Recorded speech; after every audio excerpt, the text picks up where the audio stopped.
Assalamualaikum warahmatullahi wabarakatuh. Hari ini kita akan membahas terkait kewajiban menuntut ilmu. Menuntut ilmu merupakan kewajiban bagi setiap muslim. Pasalnya, ilmu merupakan petunjuk yang bisa memberikan arah pada kehidupan. Apabila seorang muslim memiliki iman tetapi tidak memiliki ilmu, maka dia akan mudah terpedaya, akan mudah ditipu dan dibelokkan jalannya. Dalam hadis terkait kewajiban mencari ilmu, thalabul ilmi fardhatun ala kulli muslimin wa muslimah. Artinya, mencari ilmu itu adalah wajib bagi setiap muslim laki-laki maupun muslim perempuan. Hadis ini mengandung arti bahwa setiap muslim, baik laki-laki maupun perempuan, memiliki kewajiban yang sama, yaitu menuntut ilmu. Tidak terdapat batasan bagi perempuan maupun laki-laki, selama ilmu tersebut menuju jalan kebaikan. Setiap muslim tidak asing lagi dengan peribahasa tentang menuntut ilmu.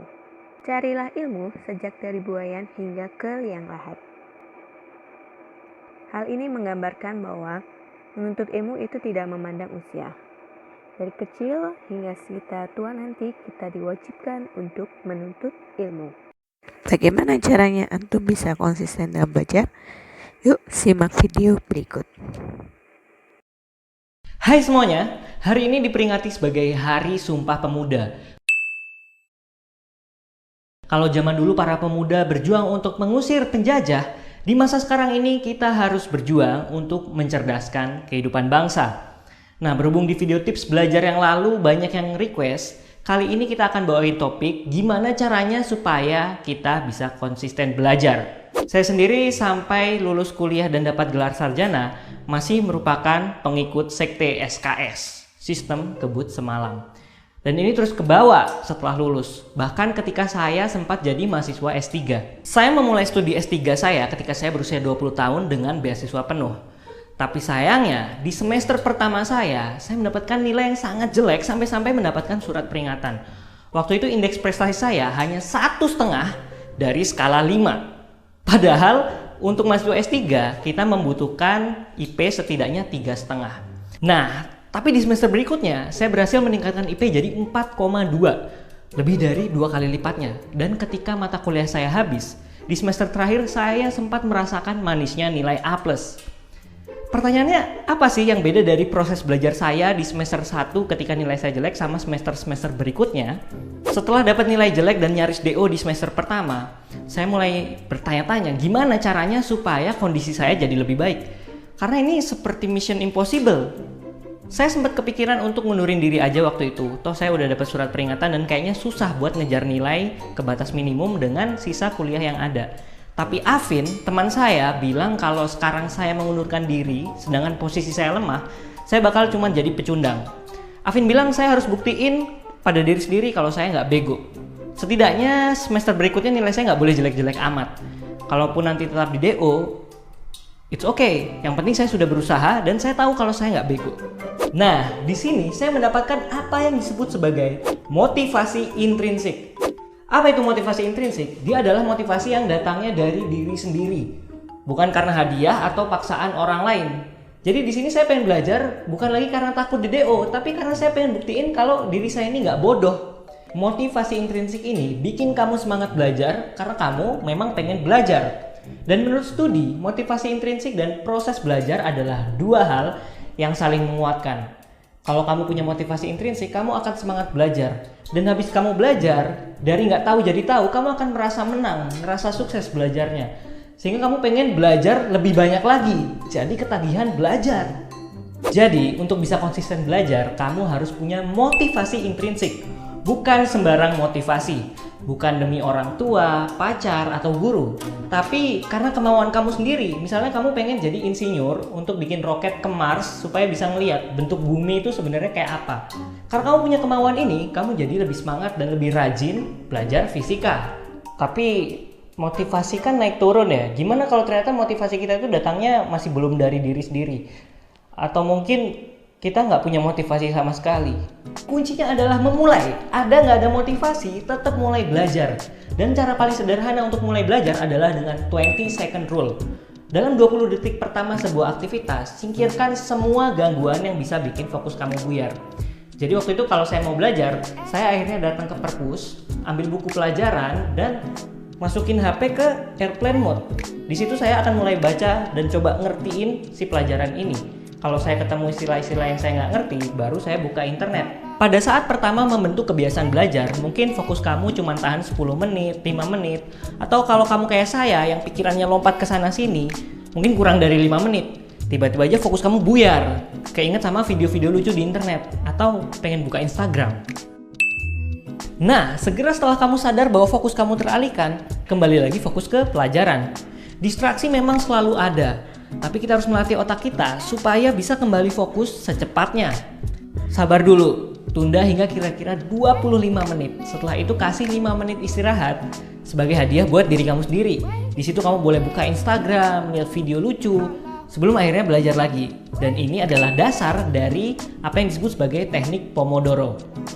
Ya, untuk bisa fokus belajar adalah sebuah skill atau keterampilan tersendiri. Dan kita perlu melatih diri kita sendiri supaya bisa jago dalam belajar. Nah, sama kayak atlet yang tetap berlatih meskipun nggak ada pertandingan di waktu dekat, kita juga harus punya disiplin dan komitmen dalam belajar. Setiap harinya kamu harus menyempatkan diri untuk belajar. Jangan sampai bolong. Lebih baik kamu belajar 10 menit setiap harinya dalam 1 minggu daripada kamu belajar 70 menit hanya 1 hari doang dalam 1 minggu. Karena yang pertama akan lebih menguatkan sirkuit neuron di otak kamu dalam membentuk kebiasaan baru.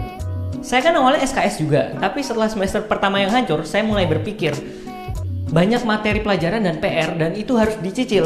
Jadi prinsipnya, kerjakan besok apa yang bisa kamu kerjakan besok, kerjakan sekarang apa yang bisa kamu kerjakan sekarang, tapi setiap harinya harus ada yang kamu kerjakan. Yang perlu diingat, setiap orang memiliki gaya belajarnya masing-masing. Ada orang yang lebih suka belajar dengan diagram-diagram dan gambar-gambar. Ada juga yang lebih suka kalau dijelasin orang. Dan ada yang lebih masuk kalau dia disuruh membaca atau mencatat. Tapi ada juga yang lebih suka eksperimen atau nyoba langsung.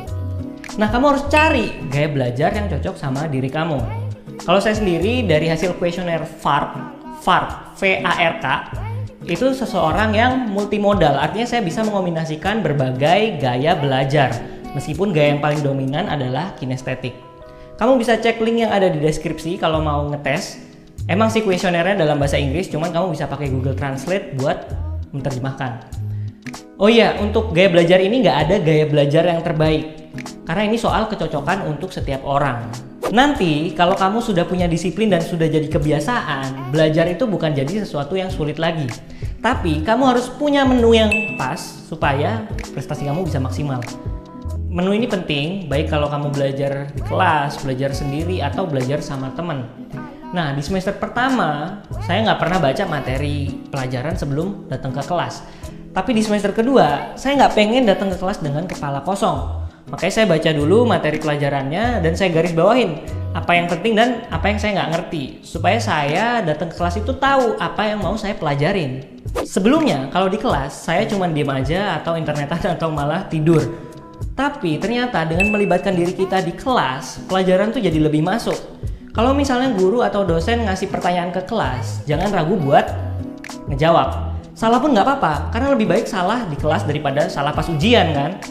Terus kalau misalnya kamu berpikir kalau kamu punya pertanyaan bodoh untuk diajukan, nggak apa-apa, ajuin aja. Karena besar kemungkinan orang-orang lain juga ada yang punya pertanyaan yang sama. Terus nih kalau misalnya udah beres kuliah atau pelajaran masih ada yang nggak ngerti, jangan ragu untuk mendatangi dosen atau guru sepulang sekolah atau beres kuliah untuk bertanya. Oh ya, ngomongin soal menu belajar, saya jadi inget pentingnya mencari role model. Kalau misalnya kita pengen sukses nih, cara paling gampang adalah cari orang sukses, terus pelajarin gimana cara kerja dia. Buat saya, role model saya adalah Delpin. Delpin ini adik kelas saya waktu S1, tapi jadi teman seangkatan waktu S3, meskipun beda nasib. Delpin ini punya indeks prestasi sempurna, 5 dari 5, dan berhasil meraih gelar doktor di usia 25. Yang saya pelajari dari Delpin, cara kerja dia adalah dia mau berusaha lebih. Kalau misalnya sebelum ujian, dia tuh latihan soal sampai 13 tahun terakhir. Yang mana itu adalah semua yang ada di perpustakaan universitas. Sedangkan saya di semester pertama berpikir bahwa ngapain sih kita nyoba-nyoba latihan soal, yang penting tuh konsep. Tapi pertanyaannya, gimana kita tahu kalau kita udah paham konsepnya kalau misalnya kita nggak pernah mengujinya? Kalau diibaratkan bermain panahan, waktu ujian saya baru baca gimana sih caranya masang ini, anak panahnya kayak gimana. Sedangkan Delpin itu udah berlatih sehingga dia merem aja pun udah bisa ngelepasin tuh anak panah dan itu kena sasaran nilai 100 gitu. Dan ketika saya mencoba melakukan apa yang Delpin lakukan, saya jadi lebih percaya diri ketika mengerjakan soal-soal ujian. Makanya nggak heran kalau misalnya dapat A+. Ya emang sih, kalau misalnya kita mau meraih hasil yang maksimal, kita harus berusaha lebih. Usaha lebih itu capek, tapi kan kita nggak mau jadi orang bodoh. Ada sebuah kutipan yang cukup terkenal, bunyinya gini. Jika kamu tak sanggup menahan lelahnya belajar, maka kamu harus sanggup menahan perihnya kebodohan. Jadi, jangan menyerah dalam membangun kebiasaan belajar. Kebiasaan baik itu perlu dimulai dan perubahan itu harus dimulai sekarang. Segini dulu. Dari video tersebut, antum harus punya role model dalam belajar antum. Setiap orang pasti memiliki role model atau gaya belajarnya yang berbeda-beda. Antum harus temukan bagaimana gaya belajar antum sehingga antum bisa konsisten dalam belajar. Dan antum harus ingat bahwa tujuan antum menuntut ilmu adalah harus diniatkan karena Allah dan menggunakan cara yang sesuai dengan syariatnya, yaitu antum harus jujur dalam belajar, tidak boleh melakukan kecurangan ketika ada ujian. Sekian dari Ibu. Mohon maaf jika ada kesalahan, karena kesalahan itu datangnya dari Ibu dan kebenaran datangnya dari Allah. Terima kasih. Wassalamualaikum warahmatullahi wabarakatuh.